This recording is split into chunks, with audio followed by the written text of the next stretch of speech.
Welcome back, focused learners, to another explainer. We've got a super vital topic to unpack today.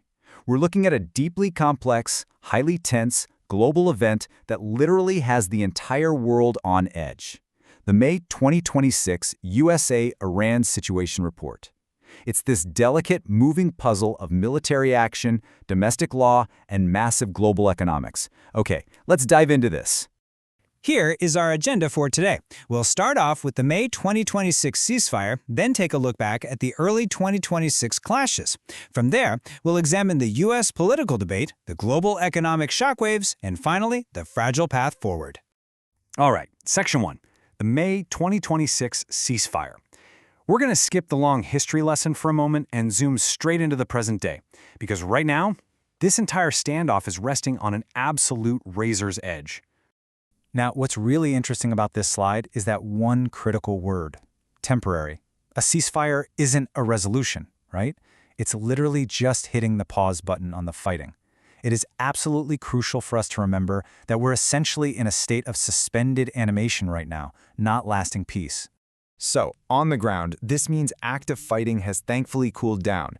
The immediate fear of a massive, large-scale war breaking out today has subsided a bit. But, the pressure, it is still totally there. The situation remains incredibly unstable.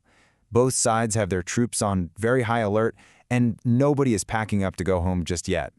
The whole environment is, for sure, still highly volatile. Section 2, the early 2026 clashes. Let's move to and see how this builds. We need to flash back just a few short months to look at the initial spark of this whole crisis. If we trace the escalation chronologically, we can see exactly where the boiling point was.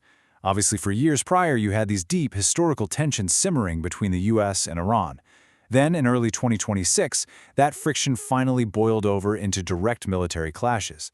This sudden spike caused massive global anxiety right up until diplomats managed to step in and secure the fragile May ceasefire that we're sitting in today. And during those intense early 2026 clashes, the rhetoric was flying. The USA laid out formal accusations, pointing to clear claims of Iranian aggression.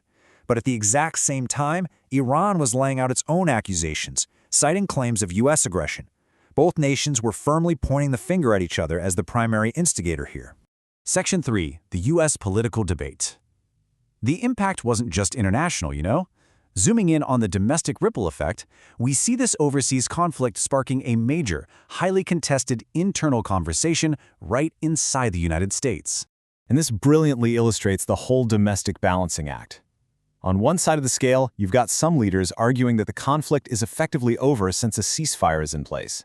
But on the other side, lots of lawmakers vehemently disagree that the matter is settled. They're anchoring their arguments in specific legal requirements, namely the War Powers Act.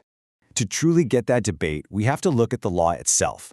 The War Powers Act states that the president must get formal congressional approval for long-term military action.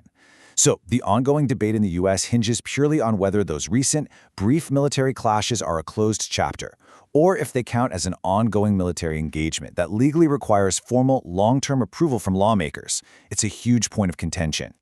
Section 4, global economic shockwaves. Because while politicians debate the law, the global markets, they react to reality. Military actions have immediate, physical impacts on the rest of the world. Geopolitics almost never stays neatly contained to one region. The domino effect here is practically immediate. A conflict occurs and instantly intense pressure mounts on the Strait of Hormuz, which is absolutely critical for global shipping. Because of that physical bottleneck in the water, global oil prices spike. And when oil jumps, the entire world economy shudders. So that abstract idea of an economic shockwave is actually rooted firmly in the physical waters of that strait. Which brings us to our final part today. Section 5, the fragile path forward.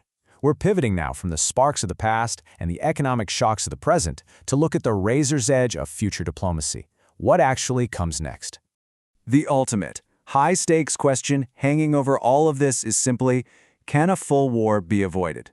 The fate of the entire region hinges on this single unknown, and the answer is being actively decided behind closed doors right now.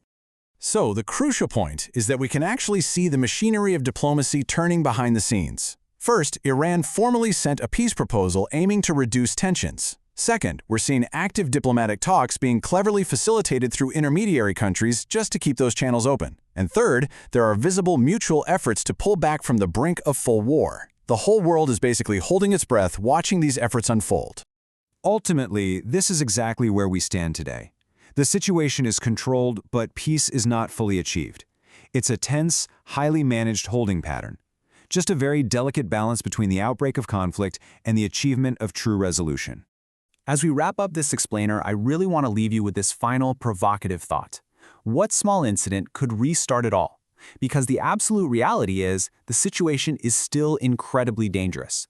A tiny miscalculation, a misread signal, or just a single rogue spark could quickly unravel everything we've just covered. Keep questioning, stay deeply curious, and keep learning. Thanks so much for joining me to unpack this complex topic. I'll see you in the next explainer.